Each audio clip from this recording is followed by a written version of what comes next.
Thank you, everyone. I hope you've been enjoying the day so far. For those of you I haven't gotten to talk with yet, my name is Spencer Toth, and I am the Manager of Tourism and Accreditation Programs with the CGLCC. And I'm excited to welcome all of you in person here, as well as our online audience.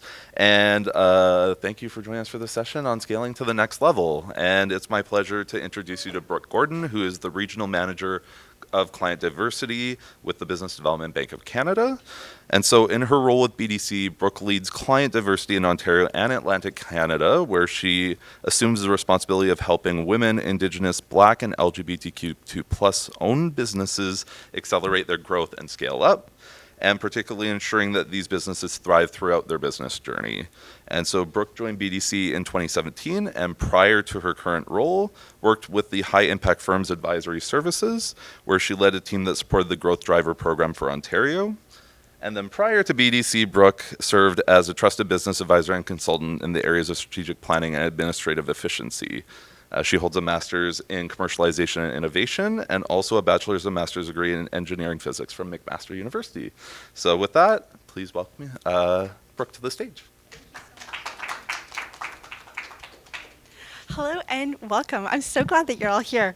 I realize the title for today is Scaling Up Intermediate. It's not like the most exciting title, but it is one of my favorite topics to talk about. And so you will see me refer to a couple of my notes. It's because I get really passionate about talking about this and I wanted to keep myself on time. So again, my name is Brooke, and I work for the Business Development Bank of Canada, the BDC. My role there literally is to be a connector of people and programs for businesses to help them scale and grow. For those who are watching, if my colleagues are not listening, I have the best job at the bank because I get to meet with each one of you and find out how we can take you to the next level. So things that I wanted to talk about today, I want to start just by honoring those who have maybe dialed in from across Canada. While I've been sheltering at home for the past 2+ years, has been in the area that has traditionally been part of the Haudenosaunee and the Mississaugas of the New Credit First Nation. And so if you don't know where the lands are that you work, live, and play, to learn more about the traditional keepers of the land and water, the site that I used is nativeland.ca. So native-land.ca. So for today, I want to go over a bit of an agenda. I'm going to focus on things that are really practical. We had an awesome session earlier with Zara, who talked about scaling up and how to transition from being a startup to a scale up. I'm going to build on a lot of that today. She left you with a lot of excellent questions, and I'm going to show you where to land those questions to help take you to that next level. So I'm going to be sharing quite a few links. So after this session, I'll log on and I'll get those into the chat for this session on Feedloop. But for those of you who are in the audience, happy to share those, happy to connect on LinkedIn.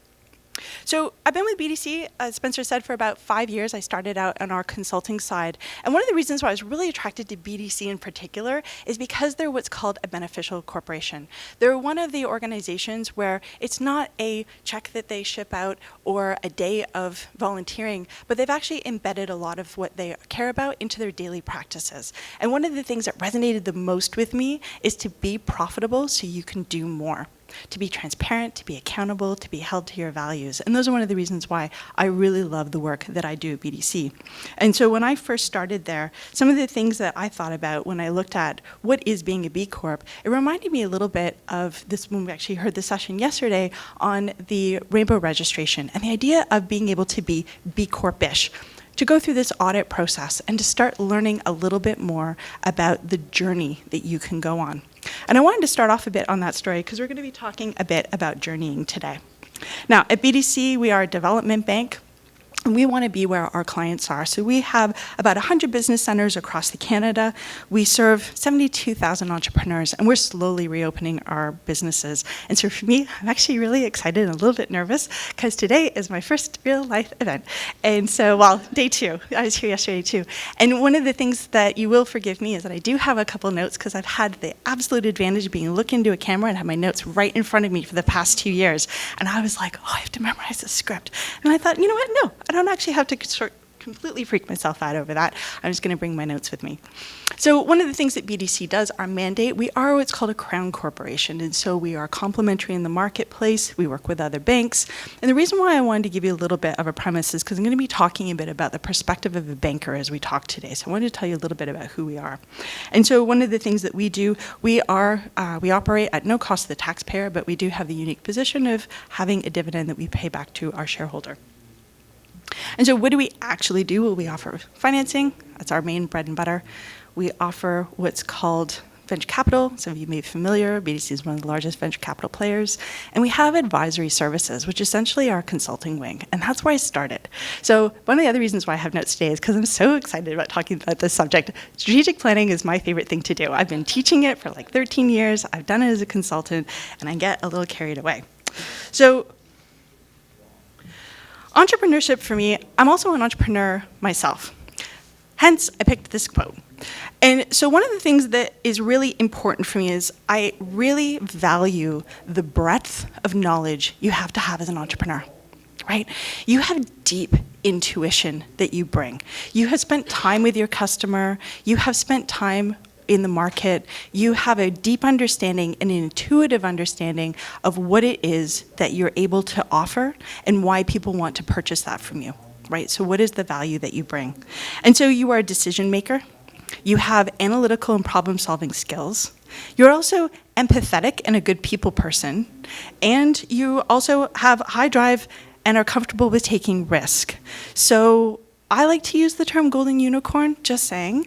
But one of the reasons why I think it's really important is that as a banker, our whole business model is predicated on you being successful. And a lot of people don't think about it that way. So when we talked about today, one of the key things you're going to hear me talk about is risk. And so one of the things I want to do today is to help identify a couple ways that you can de-risk your business as you start to scale up, because those two things have to go hand in hand in order for you to be successful. So a big piece for that is really taking that, I'll say, intuitive view that you have. And as a banker, we come with a very analytical view. You'll hear us talk about ratios. We want to look at all your numbers. And so it's also a way for us to be able to come and look with a different perspective. For us to be able to, we look for patterns. It's one of the reasons why we like business plans. So we ask you to take this beautiful tapestry in your mind that makes perfect sense and take each little thread and give it a heading and then write a paragraph about it. Right? And then we ask you to take the next thread and unspool this beautiful tapestry that you have, because we want to see the balls of wool. We want to see how they're organized. We want to see that you have enough balls of wool. We want to see all the raw materials. And we want you to start by describing what the tapestry looks like, but we want to see all the pieces underneath it. And that's one of the reasons why I find business plans can be really tedious. They can be really hard to write, is because we're asking you to expand on these tiny little boxes, these little paragraphs. But the flip side to that is that a business plan is a specific pattern, and we're looking for pattern recognition. I'm going to talk more about that today as well. The other thing that I find is a lot of business owners, when I talk to them, will tell me, I feel like I'm being questioned. I feel like I have to prove myself. I feel like that my banker doesn't trust me, or whoever my advisor is doesn't trust me. So one of the things I really want to take out of today is I want you to help understand the questions we're asking, that we're not questioning, we ask questions. And that sometimes that can be something that can feel really uncomfortable, but I also want to help you understand why we ask the questions we do. So business plans, most people here, we've been talking about them most of today, right? There's a couple key components that we look for.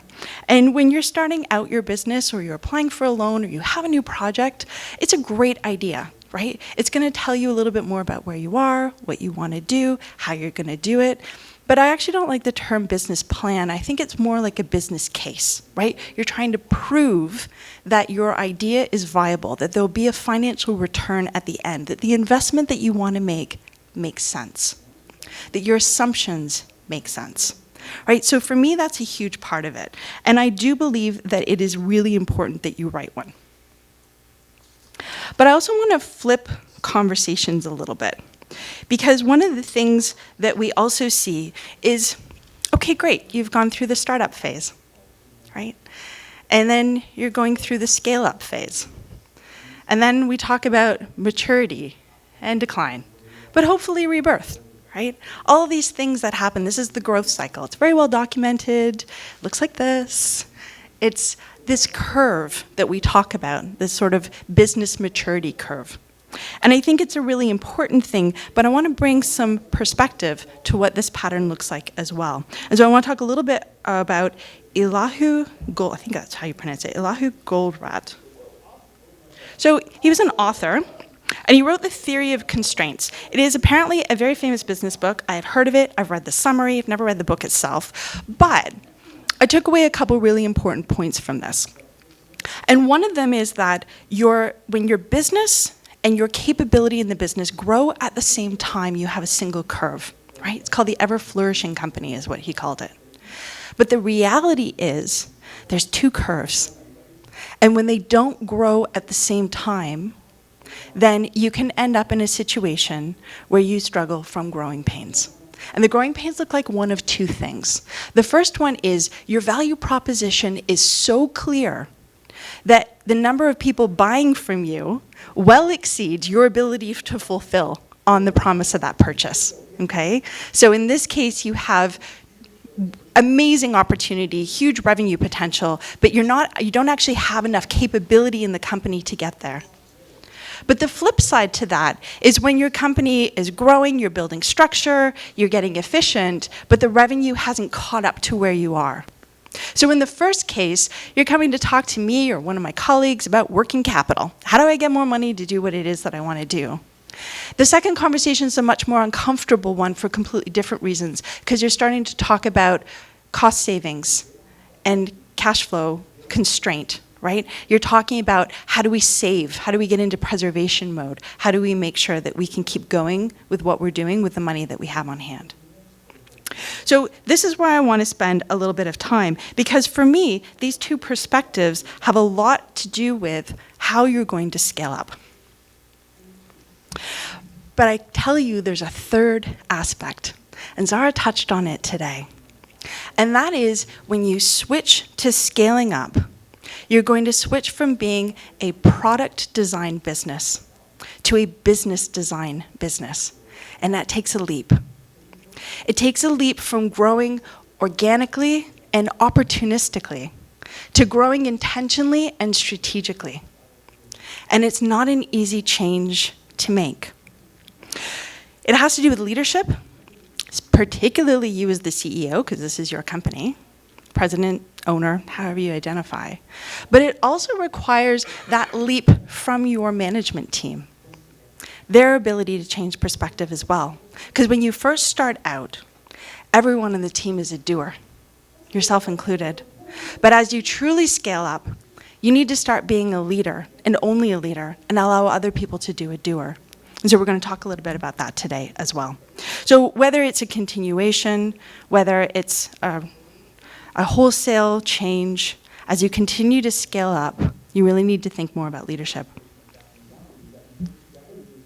So in my opinion, I believe that the winning combination for scaling up takes three things. You need a leader who can truly visualize what growth is going to look like. You need to make sure that they have the team around them to support them.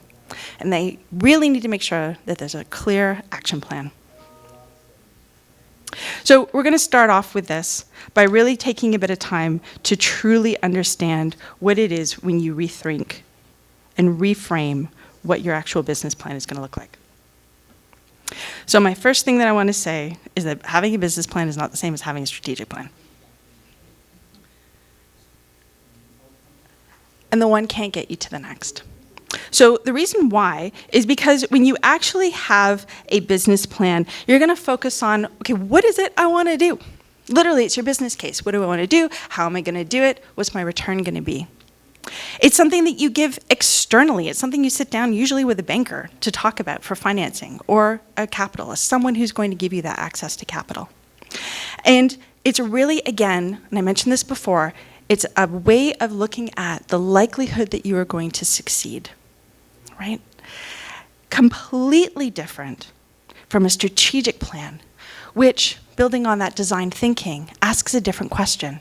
How am I going to achieve my business success? How am I going to achieve my vision? It's something that you build internally for your team. It's something that is a living document that should change over time.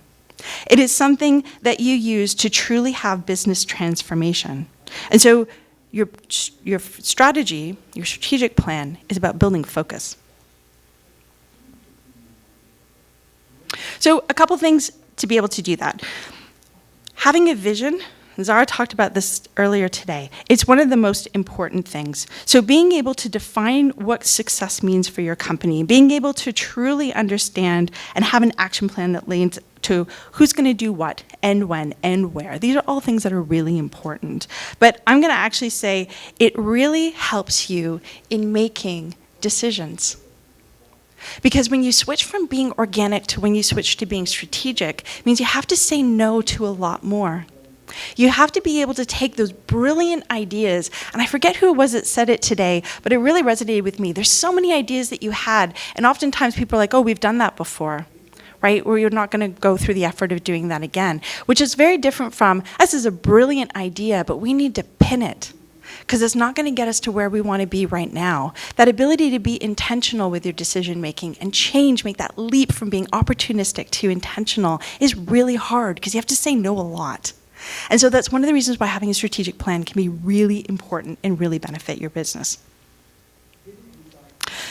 I also think it's really important that when you have a good strategic plan, you're able to starting to think about that current state. Where are you now versus where you want to be, that future state, and really start thinking through what's missing in my company to get there. So it's a lot of self-reflection that goes into strategic planning.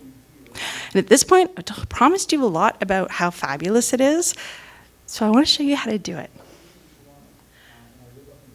I am massively practical. I just want to say that out loud. So it comes with having an engineering background. I can't really help it. So I wanted to sort of just walk through a little bit about what the strategy process is. So the very first thing is your mission. Okay, so why do you exist? Fabulous. You have your values. So what is it you believe in? How do you want to behave? And then you have what do you want to be? What do you want your legacy to be? What do you want to be known for? And then you move into, okay, well, how do we actually want to achieve it in the short term? What's our competitive game plan, which is really all your strategy is, right? What are you going to do about it? And from that, that's going to lead to your financial requirements and your operational requirements, and then who's going to do what and when and where and how. So that's it in a nutshell. We're not going to be going into today what is involved in your mission, vision, values, but I do want to acknowledge how much work goes into that.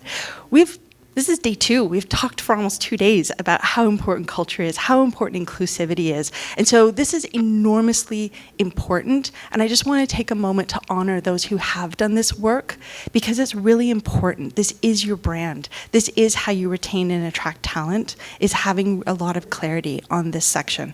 But it requires some time and a lot of self-reflection and thinking. So this is where I always start, with a SWOT. And for those who haven't done one before, it's a great way of doing that self-reflection. You start by looking internally. So what's bothering you? What is it about your business that you know needs to change? And then you can flip into, okay, well, what have my wins been? What am I going well? What am I really proud of, right? Those are your strengths. And then you get into what's happening outside, what's happening around you, in the market, with your competitors. And then what other ideas come to mind? Who do you want to collaborate with? These are the kinds of questions that can go into a SWOT. And although it's not necessarily that complex to put together, what I do find is it's very easy to fall into a rabbit hole doing this exercise. And in fact, I just went through this with a group the other day, and they totally lost track of doing their SWOT and went into a full competitive analysis. I was like, oh, wait, no, totally different topic. Let's bring you back. So this is an area where having a document like this can be really helpful to have a structured conversation with a mentor or a coach. There's a couple things that you can do, lots of resources out there to help you build out that SWOT. We heard Pierre talk yesterday about what's happening in the market, right? We talked about labor shortage, we talked about automation, we talked about inflation, there's all kinds of stuff happening. So BDC, we've got we have a huge library of free resources that a lot of people don't know about. It includes an economic update. So you can get one of these once a month. My personal thing that I recommend, choose your favorite beverage, choose 45 minutes at some point during the week, read a report like this, and do a little bit of self-reflection. Has something happening in the market that's going to impact me? Right? It's a great way to just work on the business in a very structured, casual, and enjoyable way, depending on what your drink is. Personally, I like tea. So what I also find is most people don't know what to do with their SWOT. They do it, and they're like, I did a SWOT. It's like, great, now what? And they're like, well, wasn't that it? No, it was the start. The most powerful thing that you can do with a SWOT analysis is use it as a brainstorming tool. So I've got a couple questions up here, right? So this is what you're going to do with it. You're going to literally match the boxes. You're going to say, how do I use my strengths to take advantage of the opportunities that I came up with? Those cool ideas. How do I actually make that happen? That's your low-hanging fruit. If you're going to prioritize anything, those are your quick wins. But then you need to look at, what are the things that I do really well that can help me reduce the likelihood of some of those impacts affecting me? So, an example there, I've got supply chain, right? I have a supply chain. What happens if that supply chain hits me? What am I really good at that I can do to pivot that? Is it relationships? Is it to be able to find other suppliers? All kinds of stuff that can come with that brainstorming. And then you have, what are my weaknesses that are stopping me from taking advantage of all these great opportunities that I came up with? And then the last one is, how do I overcome some of these weaknesses that are causing me challenges, or could take, we call them threats. I actually like to refer them as challenges, but what happens if they actually come to fruition and affect you? And I'm going to come back to this, but this is an incredible source of innovation for your company. So I have an example for you. I told you I'm practical. So this was me working with an entrepreneur who has a really interesting business. They do spices, and one of the things they find, because it's an unusual spice blend, is that that product sample was their number one way that they sold it. And of course, as soon as COVID hit, public health shut that down. So we sat down and we started saying, okay, well, what are we going to do about it? And she said, okay, I really want to sell people who already know who I am. So I want to grill my repeat customers. Love that. There's this trend of home cooking with international ingredients online. Okay, I'm thinking social media is something that I need to explore. So she went through that whole exercise, but this is what we did with it. We flipped it out into the middle and we started that brainstorming process. So one of the things that came out of this that I was actually pretty excited about is that she found that there were some things that were repetitive. You're blocking your slides. Oh, thank you. Duly noted. One of the things that was really challenging is she found, and she thought she was doing it wrong. She's like, I've got a couple ideas and I think they fit in a couple of the boxes. Okay, awesome. There's nothing wrong with that, right? They're just ideas. The other thing she found, and you can see it on this slide because I used some color, so for those of you who may not be able to see, the social media campaign focused on repeat business. That was her strategy. Every other bullet point in those inner boxes is a tactic. Just by looking this, as a mentor, I knew she wasn't going to scale. She's going to grow slowly and continue to grow organically, because she's entirely focused on the tactics. She can't get her mind out of doing the business. She can't think about how to grow the business. So I wanted to illustrate this to show you why talking to a mentor is so important, why some of the reasons why we think we're doing all the things, and yet why aren't I continuing to grow and scale? Because that mindset plays such a strong role. And for me, this really illustrated it so well. So there's a lot of business tools out there. This one happens to be called an Ansoff extended matrix. Not relevant. What's relevant is this is how you take all of those cool ideas that you had and actually start mapping them out to try and figure out for yourself, how much resource is this going to take? How much effort is this going to take? How much risk am I actually taking on with this brilliant idea that I have? It's a way of starting to figure out, what do I need to pin? And what can I take on right now? What's going to be happening for me in the next 18 months? And what do I need to start now to get me there in the next 3 years? So the reason why is that we always start in that lower blue box. So this is a strategy to increase your sales without departing from what you're already doing. This is taking the value proposition you've spent all this time on and really continuing to nurture it richly. The flip side to that is that bright red box, the build your portfolio selectively. That for me as a banker, it's red because it's a red flag. For all that time that you've spent in growing your business, one of the greatest challenges we see with entrepreneurs is your intuition, your ability to be creative leads you to go and start something brand new, but under the banner you've already built. And so because of that, you can end up not being able to scale because you've lost the momentum you started by starting something completely new. I'm going to touch on that in a moment. So here it is without the color. But what you really get into is this idea that you can continue growing for your market, or you continue to grow with your products, or you can do both at the same time. And that's why that top box is such a red risk for us. So some examples of this. I spent the past 2 years spending way too many hours playing a game called Breath of the Wild. For those of you who don't know what it is, it's by Nintendo. It's a great example of a market development where they took a game that they created for the Japanese market, they translated it mostly into English, and then they started selling it in North America. Okay, so what have they done? They've started selling the same product to new people with a minor touch. So I would say it's expanded. It's not new, but it was expanded because the very first one they brought out to North America was when it was new, and in this case, it's now come out of that risk down a little bit into the mid-range. Completely different from a brand new product development, right? If they were doing something completely different. And in that case of product advantage, that being able to come up, it's that risk of abandoning the value proposition you've already spent so much time on. And so that's one of the reasons why I talk a little bit about people. So having the right people on board with you is incredibly important. You need to be able to build that. You know, you've got this vision, you've got huge potential, you can see what it is.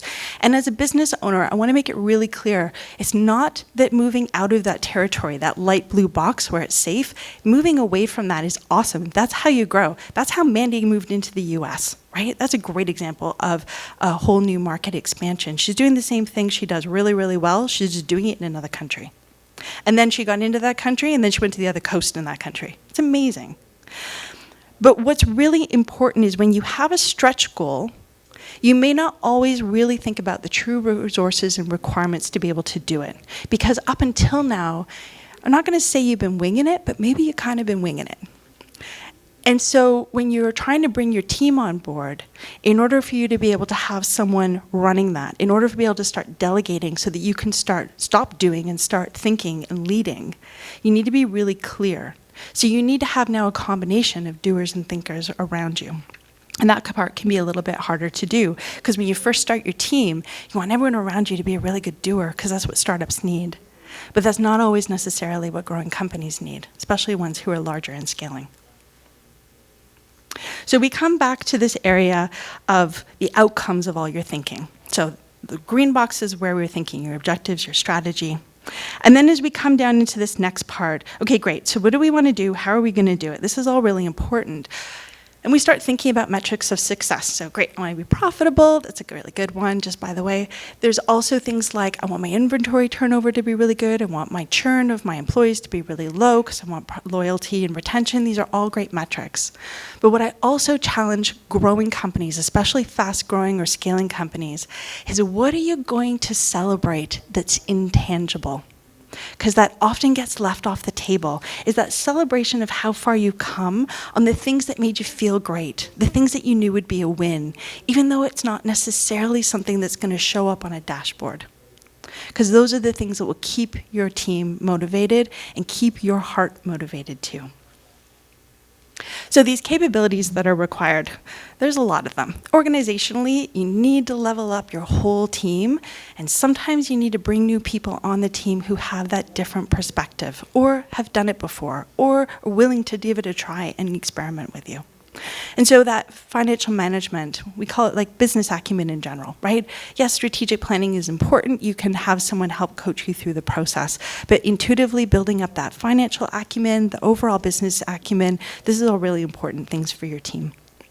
The other one, increasing revenue. And that's a really important one because you want to be able to build your brand, increase your visibility, build up that trust in the marketplace. But you also need to have a really good process for closing the sale because you need that revenue growth curve to keep growing as you grow your team.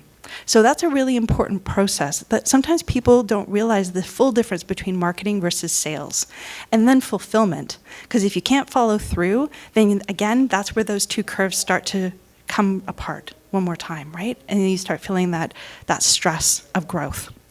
And so that leads us to productivity, also known as the catch-all bucket, right? It's all the things are productivity. So we can talk about innovation. For me, one of the greatest sources of innovation, I took you through it a couple slides ago. How do you overcome your weaknesses to prevent those threats? That is one of your greatest sources of innovation, is through that brainstorming. A lot of people leave that one out. Another one, okay, well, I'm here at a supplier diversity conference. I gotta say, your suppliers are also a great source of innovation. Huge source of innovation. So are your staff, your board members, or your advisory council. These are all important ways of getting new, fresh ideas to help you figure out, how do I overcome those weaknesses to prevent those threats?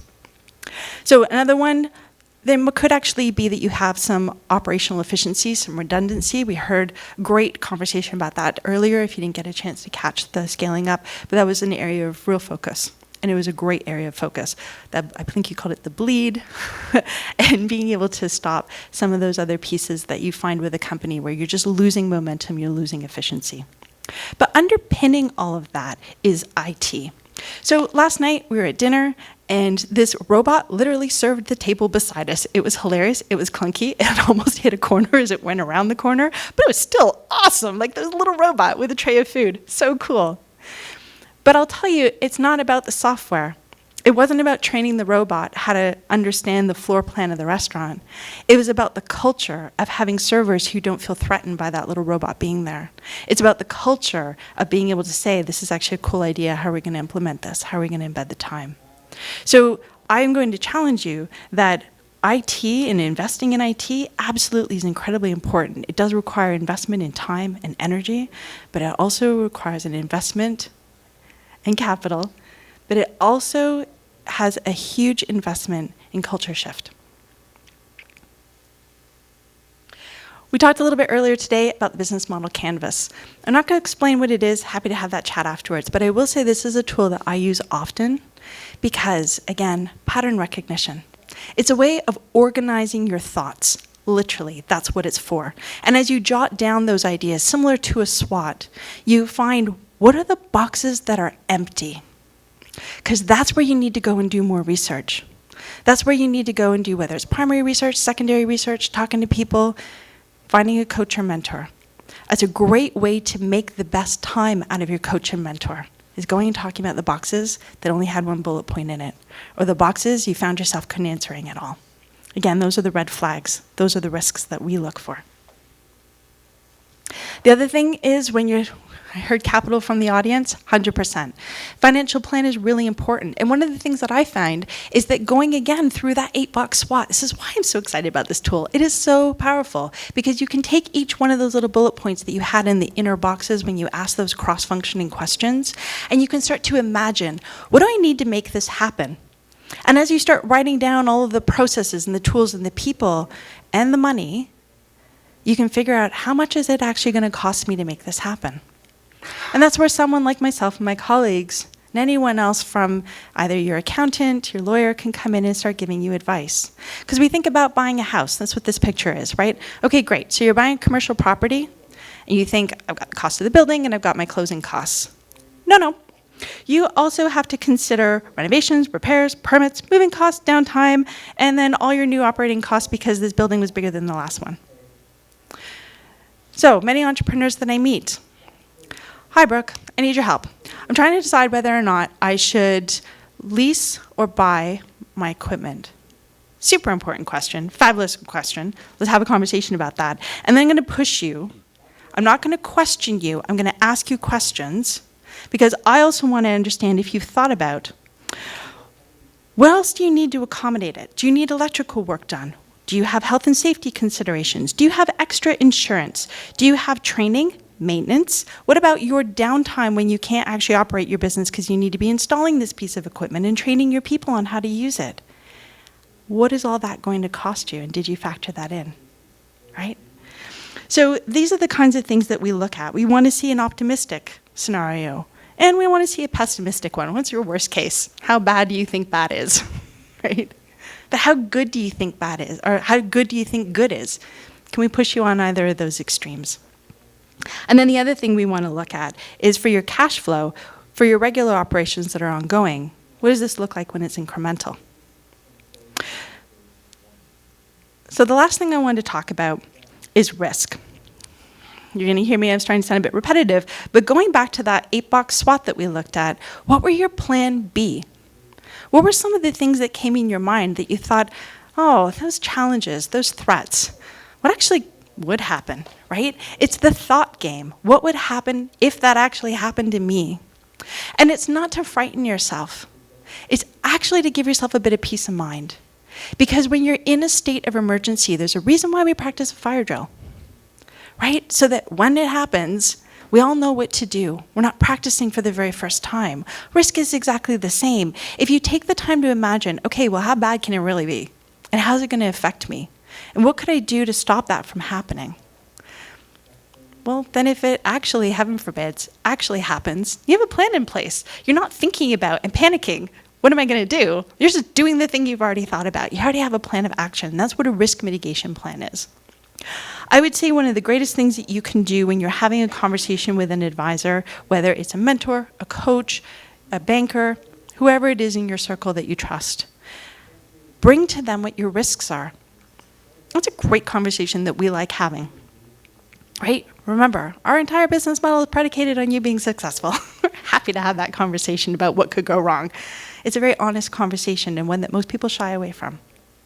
We want to know, do you have the right employees and leaders in place? Could there be delays in your product development or delivery? What kinds of threats do you imagine are actually going to impact you, and is that realistic? Are there others that we've seen in the marketplace or that we thought of ourselves that we can add to the conversation? Not to panic you, not to question you, but to help build out a more robust plan for you so that you can be successful. And then the last one is there anything can affect your cash flow? Because that's always important. So having a plan for risks doesn't mean you have to act on any of it, but it does mean for those of us who've seen you think about it, that we think you're going to be a better leader. We think you're going to have a much more strong business because of it. So to recap, things that I think will make a huge difference for you. Scaling companies, you need a new perspective to visualize the growth.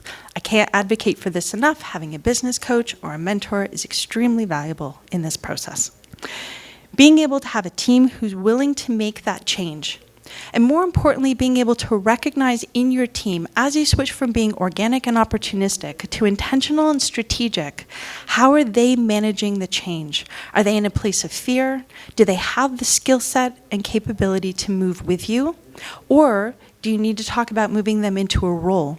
Because it's quite possible that you could be developing your operating procedures and have a really robust operations where they keep doing what they're awesome at and building on what you've already built on so that you as a business owner can go off and try something new in a new market, in a new product, right? And have them continue to run what you built all this time because there's still clients who still want what you had in the first place. And we often lose sight of that. So really giving some thought to how do you see your staff working with you, but also how do they see themselves working in the new plan? Do they want to stay where they are and take leadership in holding down the fort of what you started? Or are they ready and able to grow with you into something new and exciting with a different perspective and thinking? And then the last one, that clear plan of action. The more clear you can be on what it is you want to have happen, how you think you're going to get there, what kinds of timelines seem reasonable, and then in that context, really figuring out not just how you're going to measure success, but what you're going to celebrate.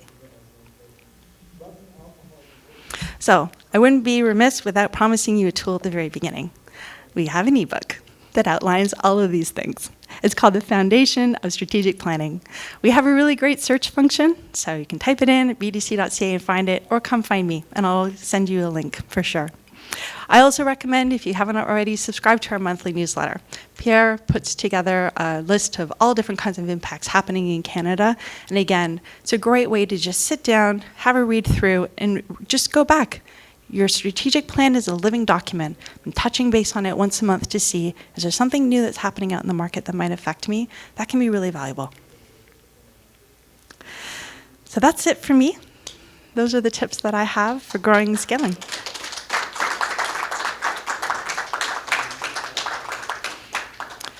Any questions? Yeah, please. BDC client here. Uh, One of the topics that has come up several times with like the fellow founders that I know is the crossing of the chasm and how it really feels like there's a lot of mentorship support, especially if you're queer, LGBT, a woman. Like, I have a business degree, and I still am mentored on the same topics over and over. And it really feels like that support wanes in Canada until you're at scale, and until I think investors typically like Series C, D, and it really feels like that Series A, there's not a lot of support, and there's not a lot of guidance on crossing that chasm. And it seems like you've talked about this. In my business, I did a SWOT diagram and business model canvas at the beginning, and I revisit it for sure, but it still feels kind of challenging to be thinking through those problems right around that. So do you have, I don't know, I guess it's not really a fully formed question, but more of a thought on when you see where should we be going, what are the resources that are available? Okay, I'm going to recap for everyone who's online, so bear with me and holler if I've misread. So one of the things that we see, and I hear you, is a gap in Canada. If you're in the early startup phase, there is literally, you have an idea for a business. There's some great mentorship out there. There's programs like Futurepreneur if you're a day under 40, hint, hint. There's programs out there for each of the regional areas. It was part of, in particular, the Women Entrepreneur Strategy at the federal level. There was funding provided. So you can get into what's called an incubator, which is I have an idea, how do I get to the point where I have a business plan? And then you have the accelerator, which is, I have a business plan and I've had some traction, now what do I do? Right? And so those you can get access to. You can contact your local city, and they'll be able to help you put in touch with those. And then you get to that age where, in the business, where the first 2 years are sort of hard because there's not a lot of people who want to give you funding in the first 2 years, but they'll give you a lot of help.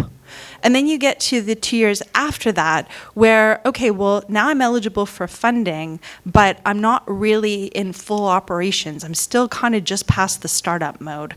And then you get to the point where I have, more than 2 million in revenue, and suddenly everybody wants to talk to you. Right? And so what do you do in that spot where you're past, I'll say 100,000, maybe even $250,000, but you're not yet at the 2 million mark, which means that you're still in pretty high risk.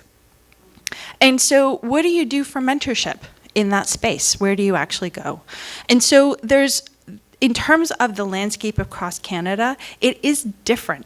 It is different whether or not you are in Ontario versus the Atlantic, if you're in Quebec versus the Pacific, because you have a lot of sort of federal versus provincial versus local municipal support, but you also have private support as well. So there's business coaches who are out there, there's mentorship programs who are out there. My advice, to be honest, is to keep asking for the stage that you are.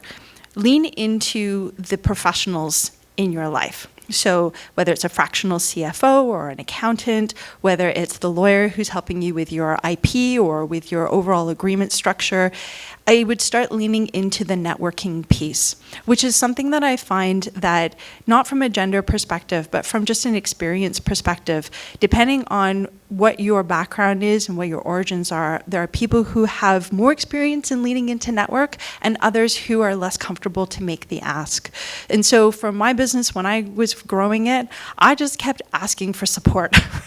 Listen, I have a question. Who do you think is the best person for me to talk to? And I never assume, and I don't recommend assuming, that the person you're talking to knows how to help you. But asking them, this is the question I have, who do you think would be the right person for me to talk to? And I find that most people will start opening their network to you because you were clear on your ask. So that's my personal advice. You're welcome. Okay, I don't mind repeating. I just wanted to comment as well. We've had lots of great help from the innovation centers. We're based in Hamilton, and there's all kinds of regional innovation centers. I'm in Mars now. Right. So for those online, the hot tip was the regional innovation centers. So whether or not you go to your local city, I would go to your economic development office and just say, listen, I'm a business, put me in touch with everything you can, municipally, provincially, federally. And they have a great resource. If you're in Ontario, FedDev also has a free hotline where you can call and they can put you in touch with all kinds of stuff. So there's good resources out there. You just have to know about them. It's the if you know, you know. I think it's also, a capital issue. Like, I think that there's also a gap there with capital, like, which makes it harder, and then it also disproportionately makes marginalized founders take debt.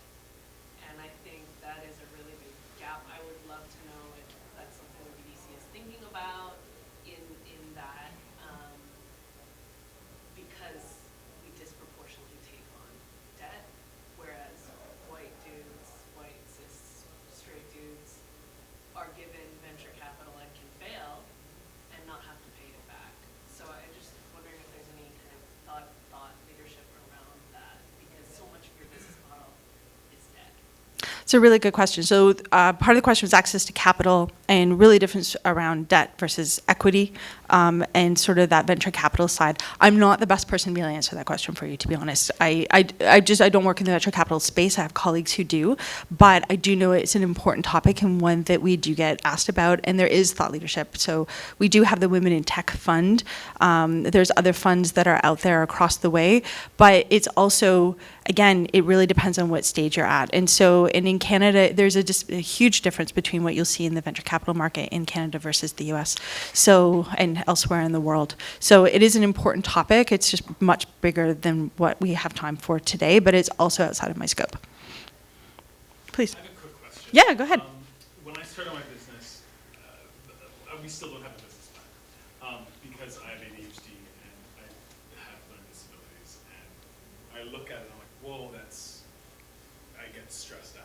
What does BDC offer for folks that might have some kind of learning challenge around maybe not writing out your ideas, but finding alternate ways of doing it? Oh, it's such a wonderful question.